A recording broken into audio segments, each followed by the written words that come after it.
Setyembre noong nakaraang taon nang bisitahin ni Pangasinan Governor Ramon Monmongico III ang konstruksyon ng 200 million pesos na Super Community Hospital sa bayan ng Umingan, Pangasinan.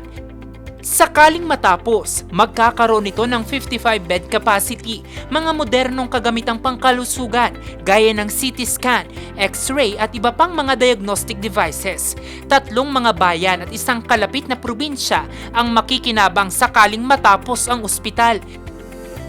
9 na buwan matapos ang huling pagbisita ng gobernador, ang ospital na nooy mga pundasyon pa lang ang makikita, ito na ang sitwasyon ngayon.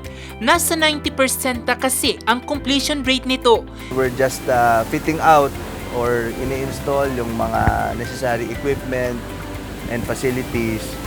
And then, syempre, yung next is certification. So, yun yung mga prosesong dadaanan natin. Hopefully, we can do it in the next month or 2. Laking ginhawa ito sa mga residente, lalo pat hindi na nila kinakailangan na lumayo para makapagpa-check up at makatanggap ng dekalidad na gamutan.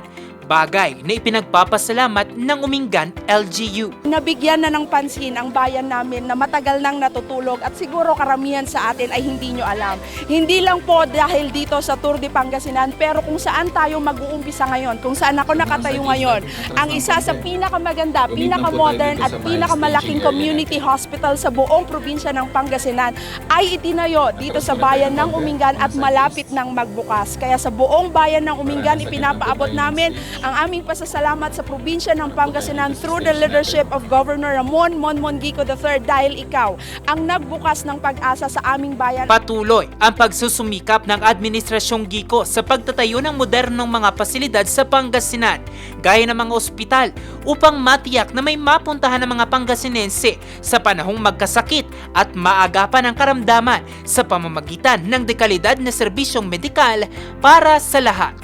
Jose Robert Inventor, RNJ News.